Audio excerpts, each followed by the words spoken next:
I have to say, you guys made me cry while I was sitting over there. So, one day becomes another, becomes a decade.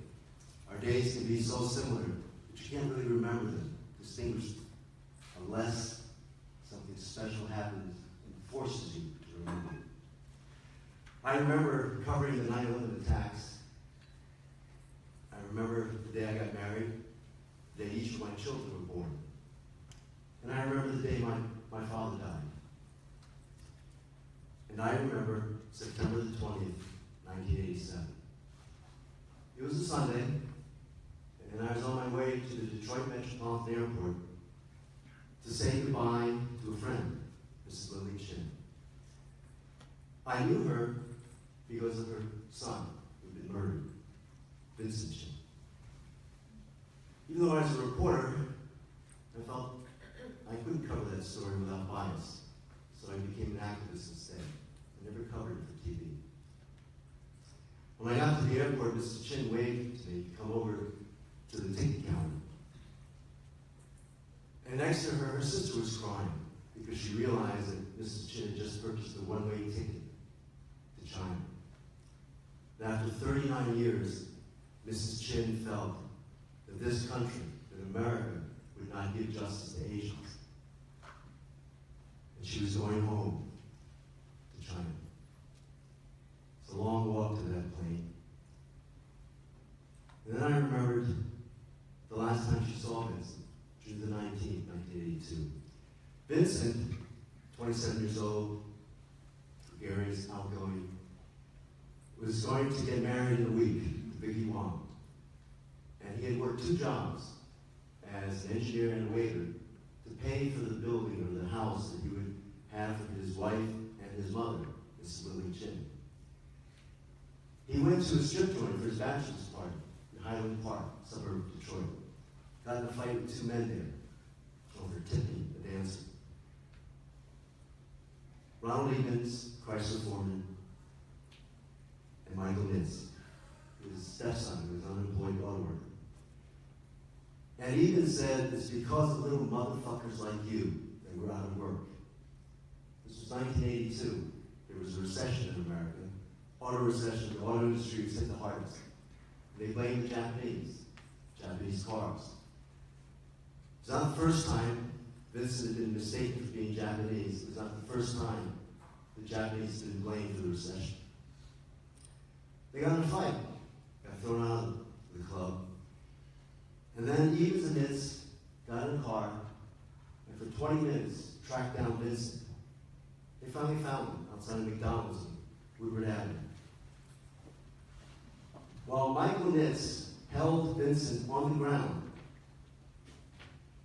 Ronald Evans took a Louisville Slugger baseball bat and took 4 full swings and hit Vincent's head. The coroner said it was cracked like an eggshell. With blood pouring out of his ears, Vincent uttered his final words. It isn't fair.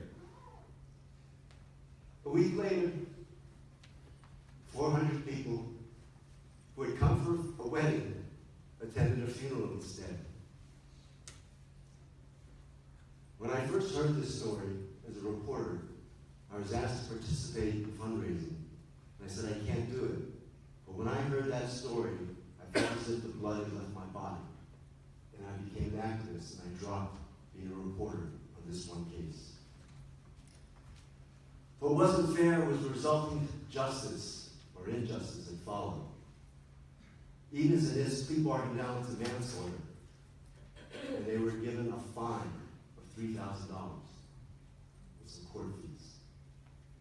They actually were charged less than you can be charged for killing a dog in Michigan. Neither one of them have spent, to this day, a single full day in jail or prison. A number of Asian Americans, some of whom we know, organized to fight against that injustice, and were able to get a federal civil rights violation trial. Evans was found guilty, Nitz not guilty. But then the Sixth Circuit Court appointed by President Reagan, on a legal technicality, overturned that conviction, even though it noted there was more than sufficient evidence to convict him. But the legal technicality overturned it, and the trial was then sent to Cincinnati, where a laid-off steelworker foreman was the jury foreman, and then Evans was found not guilty. After that, in an interview, he admitted he started the fight. And had that been known publicly, that would have been enough for conviction. So, after the civil rights trial failed, Mrs. Chin said to me, I can fight if I know there's a little chance, but there's no more chance. It was a very long walk to that gate that day.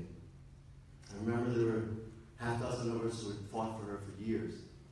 We stood at that gate and we watched that plane take off an hour later. Not sure exactly why, but we waved to her plane as it took off. And we waited until it went out of sight to say goodbye. And to this day, when I hear about Muslims being attacked for their religion, when I hear about African and Asian Americans attacked because of their race, when I hear about LGBT plus people attacked for their sexual orientation, when I hear about honest, hardworking men and women who are attacked because they're police officers, I remember that Mrs. Lily Chin, to the day that she died, every single night saw Vincent's face until she cried herself to sleep every single night. And now you understand why I remember September the 20th, 1987, and why 2 generations of Asian Americans remember who Vincent Chin was.